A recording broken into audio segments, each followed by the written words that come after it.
श्रीकांत जी, सबसे पहले तो हम जनादेश का सम्मान करते हैं। जो भी रिजल्ट आया है उसको हम स्वीकार कर रहे हैं।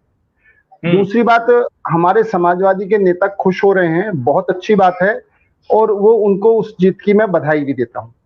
सबसे बड़ी बात क्या है कि चाहे पंचायत चुनाव हो, चाहे विधानसभा के चुनाव हो, और चाहे लोकसभा के चुनाव हो, जब जनता वोट देने के लिए जाती है तो उसका उसी परिप्रेक्ष्य में सोच करके वो वोट देने जाती है। जैसे कि हमारे ब्रजेश भाटी जी ने कहा है कि पंचायत चुनाव पार्टी पर कम, व्यक्तिगत के जनाधार पर अधिक चुनाव लड़ा जाता है। ये पंचायत चुनाव वो है कि जो व्यक्ति के अपने उस पर चुनाव जीत हार बनती है। तो निश्चित तौर पर जब पंचायत का चुनाव होता है तो जो पंचायत के चुनाव देखने वाले जो वहां पर जो वोटर हैं, वो वोटर अपने हिसाब से फैसला करते हैं, चाहे उसके अंदर जाति छिपी हो, चाहे उसके अंदर धर्म छिपा हो, चाहे उसके अंदर अपने काम होने या ना होने का कोई भी कारण छिपा हो। जो बिल्कुल माइक्रो लेवल पर, उस स्थानीय लेवल पर, जिस जगह पर वो चुनाव जीत लड़ रहे हैं, या उसका व्यवहार टिका हो, यानी उसका व्यवहार कैसा है कैसा नहीं है, मिलनसार है बिना मिलनसार है, गुंडागर्दी करता है, शराब के शरीफ आदमी, वो सारी स्थिति पर जनता फैसला लेकर के वोट करती है। तो हम उस मुद्दे पर आइए, हम मुद्दे की बात करो, उसको हम स्वीकार कर रहे हैं। दूसरी बात है, ये बात ठीक है कि ये जो रिजल्ट आया है, इस रिजल्ट पर हम और अधिक सावधानी पूर्वक अपनी नीतियां बनाएं, जिससे कि अगर कहीं कोई खामियां रह गई हैं तो उसको हम ठीक करेंगे। और निश्चित तौर पर यह परिणाम जो आपको दिखाई दे रहा है विधानसभा चुनाव में, इसका उल्टा परिणाम दिखाई देगा। हम भारी बहुमत से विधानसभा में जीत करके आएंगे। अभी जैसे आज हमारे स्वप्न है क्या, जिनका सपन है ये, इसमें कुछ सच्चाई नहीं है, ये सच्चाई जी। वो सच्चाई क्या है कि अखिलेश यादव, हमारे अखिलेश यादव जी कहते हैं कि ये टीका बीजेपी का टीका है, जब हम सत्ता में आएंगे तो अपना टीका लगवाएंगे। अब यूपी की जनता ये भी देख रही है कि अब अखिलेश यादव जी जो वैज्ञानिकों ने टीका बनाया है, जो डॉक्टरों ने टीका बनाया, उसको बीजेपी का टीका कह रहे हैं, और आज उस टीके का ही रोना रो रहे हैं। पहले हम टीका नहीं लगवाएंगे, टीका हमारा नहीं है, बीजेपी का टीका है, और हम समाजवादी पार्टी का टीका लगवाएंगे। ये जो बचकाना बयानबाजी हुई है, और बचकाना बयानबाजी होने की वजह से, टीका नहीं लगाना, गलतफहमी होने की वजह से जो आज स्थिति गंभीर हुई है, उसके अंदर कहीं ना कहीं गलत बयानबाजी भी इसकी जिम्मेदार है, और उस जिम्मेदारी से उन्हें बचना नहीं चाहिए। तीसरा, अभी मैं एक बात और, हमारे जैनेंद्र जी भाई जी कह रहे थे कि गन्ना किसानों का इतना बकाया है, एमएसपी नहीं बढ़ाई। मैं इनसे ये पूछना चाहता हूं कि जिस समाजवादी पार्टी के वकालत करते हैं, उस समाजवादी पार्टी के टाइम में कितना गन्ना का पैसा बकाया था, आज कितना गन्ने का पेमेंट बकाया है, उस टाइम के गेहूं का क्या था। श्रीकांत जी, मुझे समय दिया जाए कि मैं सबको बहुत देर से सुन रहा था, मुझे सबकी बात का जवाब दिया जाएगा। पहली बात तो ये है कि राजनाथ सिंह ने काटा या योगी जी ने काटा, राजनाथ सिंह जी हमारे योगी जी और मोदी जी दोनों काट रहे हैं इस देश का, सर मेरी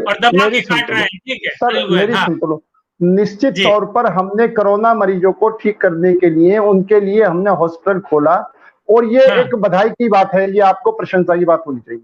दूसरी बात, मैं एक बात बड़ा स्पष्ट कह देता हूं, भाजपा परिस्थितियों को देखते हुए जो भी फैसले करती है देश के हित में करती है। वो चुनावों को ध्यान में रख करके उसने कभी फैसला नहीं करा। अभी हमारा भाजपा का कोई सफाई वाला मामला नहीं है कि हम सफाई में ऐश लेंगे और जनता ठंड में सुकड़ेगी, ये भाजपा का सिस्टम नहीं है। दूसरा क्या है कि सुन तो लो सर, मेरी सुन लो सर सुन लो, हम हारेंगे तो ईवीएम पर दोष नहीं देंगे, हम हारेंगे तो जनता का स्वीकार करेंगे। हमारे बाकी विपक्षी दल हारेंगे तो ईवीएम पर दोष देंगे, जो कि इनकी शुरू से परंपरा बनी रही है। और मैं एक बात और कहता हूं कि अभी इन्होंने पार्टी से निकालने के वाली बात की। बीजेपी एक अनुशासित पार्टी है, बीजेपी में अनुशासनहीन, आप बाद में बोलना। बीजेपी एक अनुशासित पार्टी है, और जो अनुशासन भंग करता है, हमारा नियम है कि जिस हमारी पार्टी के कैंडिडेट के खिलाफ कोई भी खड़ा होगा उसको हम पार्टी से निकालेंगे। ये हमारा अनुशासन है, हमारी पार्टी का नियम है, और हमारे पार्टी के अंदर लोकतंत्र है। इसलिए निश्चित तौर पर जिन्होंने हमारी पार्टी के नियमों को नहीं माना, उनको हमने पार्टी से निकाला। हम अनुशासनहीनता को बढ़ावा नहीं देते। हाँ, समाजवादी पार्टी वाले तो अनुशासनहीनता करो, गुंडागर्दी करो, वो उनका जन्मसिद्ध अधिकार है। दूसरा, मैं ये बात कहना चाहता हूं कि कुछ टीवी चैनल, आप मेरा सवाल सुनिए, आपने अपनी बात कह दी, अब मेरा सवाल सुनिए। सर मैं इन्हीं की बात का जवाब दे रहा हूँ। अभी 2022 में जब आप जाएंगे, जनता के सामने जाएंगे, तो आपके पास कुछ 4 ऐसी चीजें बता दीजिए जो आपने कोविड से लड़ने के लिए उत्तर प्रदेश में बाबा ने कुछ किया है। 4 ऐसी चीजें बता दीजिए, बाबा ने उत्तर प्रदेश को कोविड से बचाने के लिए कुछ किया है। अब मुझे 4 बता दीजिए। आप एक बात ये देखें कि कितनी जल्दी यूपी में अब कोरोना के ग्राफ गिरने लगा है। वो तो टेस्ट नहीं करेंगे तो ग्राफ गिरेगा ही। सर वो परसेंटेज आप नहीं आप किसी और को बताइएगा। नहीं प्लीज पहले मेरी पूरी आप पूरी बात सुन लें। योगी बाबा नहीं, जो संक्रमित मरीज हो रहे हैं उनके परसेंटेज अब पहले से काफी बेहतर है। मैं इसलिए आप इसकी चिंता ना करें। और 2022 के लिए तो हमने बहुत कुछ यूपी में करा है। हम आपको 4 नहीं 40 पॉइंट बताएंगे। अरे सर सुन तो लो।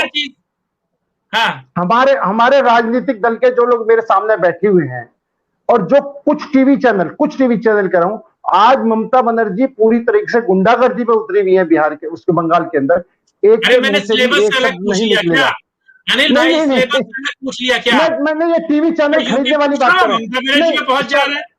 नहीं, ये जो टीवी चैनल खरीदने की बात कर रहे हैं सर, श्रीकांत जी, ये जो टीवी चैनल खरीदने की बात कर रहे हैं, मैं उनके टीवी क्या उन टीवी चैनलों को ममता जी ने खरीद लिया? मैं ये बात नहीं कर रहा, मैं इनका इस बात का जवाब दे रहा हूं। दूसरी बात क्या है कि एसपी वाले तो अभी भी उनको अपना सीएम मानते हैं, अखिलेश यादव की, वो हमारे सीएम है। लेकिन ये किसानों के हित की बात करते हैं। हमेशा ये सत्ता में रहे हैं यूपी में, इन्होंने अपने टाइम में किसानों के हित में क्यों नहीं काम करा? इन्होंने अपने टाइम में एमएसपी गारंटी क्यों नहीं दी? इन्होंने अपने टाइम में किसानों का गन्ना बकाया क्यों नहीं क्लियर करा? लेकिन अपने टाइम में कुछ नहीं करना, दूसरे टाइम में हमें करना है। दूसरा, राहुल गांधी जी ने चिट्ठी लिखी है, वो बेचारे सर मैं इनका जवाब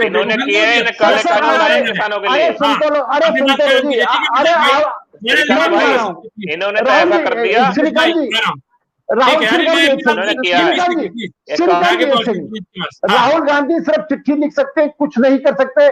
इसको चिट्ठी लिख दी, उसको चिट्ठी करना कुछ नहीं है। और अभी हमारे किसान नेता जो कह रहे थे कि हम तो जो बीजेपी को हराएगा उसका समर्थन करेंगे। आपने पश्चिम बंगाल का उदाहरण दिया। पश्चिम बंगाल में बीजेपी 3 से 77 पर आई है। श्रीमान जी, अगर आपकी बात होती है तो कांग्रेस में 0 गई है, लेफ्ट में 0 गया। 25 से 25 पे आ जाएंगे आप लोग, उसमें कौन सी बड़ी बात है?